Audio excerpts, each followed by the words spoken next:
What do you want to be when you grow up? Where are you going to college? Do you know what you want to study?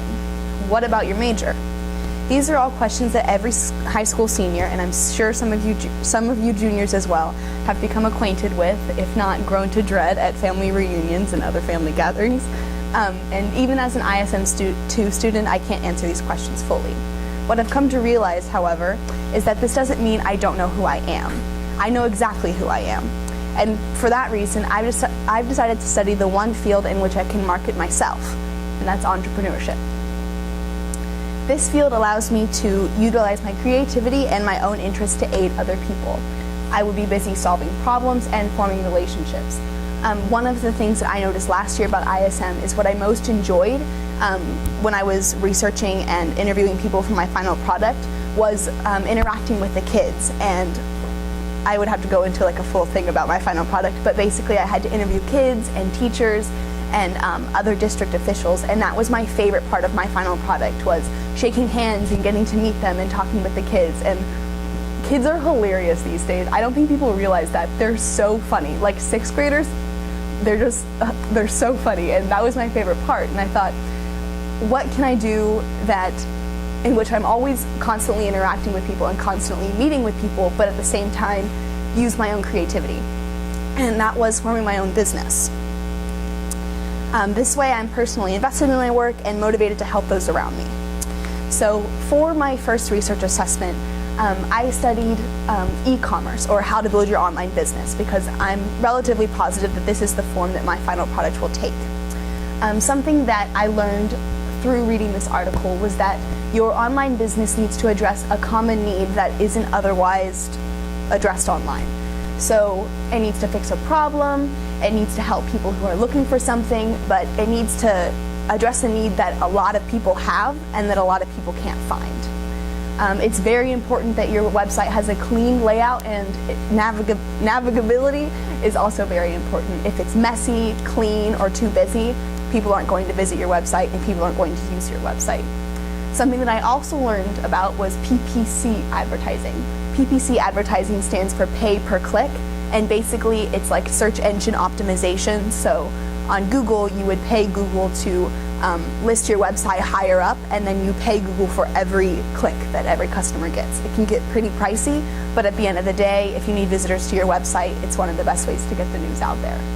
I also learned about back-end selling. This only kind of applies to you if you're selling a product online, which in my final product idea might not necessarily apply, but it's still like good to learn about. Back-end selling is when you're selling to a returning customer. So if any of you have had Cutco Knife Company come to your doorstep and like offer you knives, I know that one of my friends actually sells knives like for them, is like a person that goes around and rings doorbells. It's kind of weird, but that's okay. Basically what they'll do is after you buy a set of knives, they'll come back with sharpeners and with the new knife and new fruit knives and vegetable knives. And you're like, oh, now I have to have the complete set. And it's a marketing tool and a marketing strategy to get you to buy more of their products. And it's very useful and used by a lot of companies. I also learned about upselling. Upselling is when you offer a complementary product with what you're already selling. So in this way, you have your customer using more of your products, which if other people see them using more of your products, obviously that's good marketing for you. And if they like that product, they'd be more motivated to buy others that are similar. Another research assessment that I found very interesting and that Coach Goff introduced me to was the patterns behind women making business acquisitions. This is a popular known trait, but women aren't as, I guess, ambitious as men, or that's the stereotype in investing in businesses and buying businesses. And the main reason behind this, or what I read through the article, is that it's due to their personal connections. They take a personal interest in whatever they're investing in. They want to be passionate about it. They want to make a difference, and they want to be able to relate to whoever they're helping. So basically how this relates to me is that I firmly believe that my reason for investing in companies and making business acquisitions is not for the money game. It's going to be to make a difference. And therefore, while I agree that making business acquisitions can be useful can be a useful investment to see a quicker return. I only plan to do so when I believe wholeheartedly in what I'm putting my money and my time behind. Maybe I'm a typical, stereotypical businesswoman, but so be it. At least I am making a difference. So one of the most important ways to learn about entrepreneurship is talking with entrepreneurs. You can read as many articles as you want, but it's only going to get you so far. My first interview was with Mr. Kevin Hodes, who started off as a professional cook on a cruise ship for celebrities, which was really cool. He was just on a yacht and he would cook he cooked for Julie Andrews and I think Brad Pitt too. And one day he said that he dove off ship, and I actually literally couldn't read if he was serious or not. Like, that's the kind of interview this was. It was really interesting. And he took his Harley motorcycle and traveled around the country on the back of his motorcycle, met his future wife, and did that for a couple of years. He was just an adventurer. And then finally he settled down in Mississippi to establish Swipe It, which is a credit card processing company. I don't know how any of these relate to each other, but that's an entrepreneur at its finest.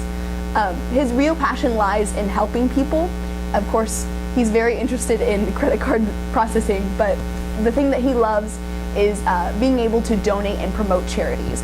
I asked him what he appreciated most about his success, because he's very, very successful. And he said that because he has extra money and because he knows that his company will stay afloat, this aids him in donating to the American Veterans Foundation, which he's very involved with. And that's his passion, is helping people and helping charities. He also stressed to me that personal connections are the most valuable, and they can't be made over LinkedIn and Facebook. Next, I interviewed Mr. Maurice Levi, and Mr. Mo, basically. He works for Smart Ventures, which is his own company, and basically it's a private equity firm that is invested in helping companies become more profitable. So they'll take bankrupt companies and kind of flip them upside down and help them become marketable again. He said that entrepreneurship is often romanticized. You have to have a background in finance, in marketing, in everything else that comes with business. And the best way to get this training is through working at an actual business and not kind of scrapping it along together as you go. He said that investing and purchasing business is a good starting place, because all of your business is constantly changing. You're never going to be focused on that one idea that you're centered upon, and there are more opportunities to see a return, which you can then take and invest in your own idea for a company. My third interview was with Mr. Ray Thoma, who works at the Float Spot. Some of you might see that. It's on Legacy and Lebanon, like right there. He also has 3 other locations, and the Float Spot is basically a flotation tank, and it's meant for athletes who have really, really bad soreness or pain. But Mr. Ray soon discovered that his target audience changed. With this, he said, keep an open mind and be ready for change. He thought he was going to be helping athletes, but what he actually became was a confidant for his clients, for moms who were under stress, for cancer patients who just needed a break from all the chemotherapy.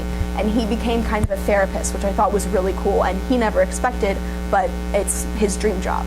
Something that he told me was that with entrepreneurship, you'll work harder than you ever thought possible. And he talks about his long hours and how he moved his family across the country and how he wouldn't give any of it up because it got him where he was today.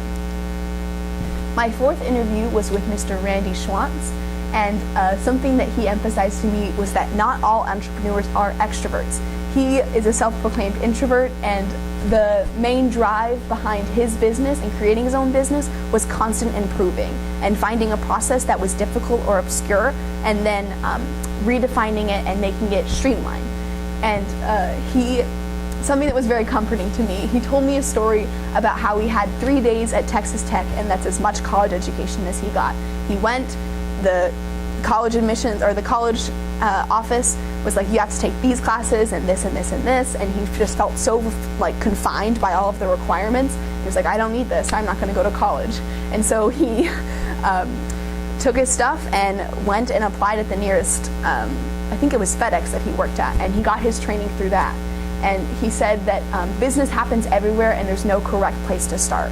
And just for me personally, who puts so much pressure on finding the right college or the right school or the right program to apply to, this was just really cool because he spent 3 days at Texas Tech and now he has his own business and is the CEO and is able to do all of these things that he never thought possible as a 19-year-old. So basically, with all of this said, I may not know the answers to the questions that I posed at the beginning of my speech, but as long as I know the answer to this question, I am confident that the others will follow and that my experience studying entrepreneurship and ISM will be unforgettable. Thank you.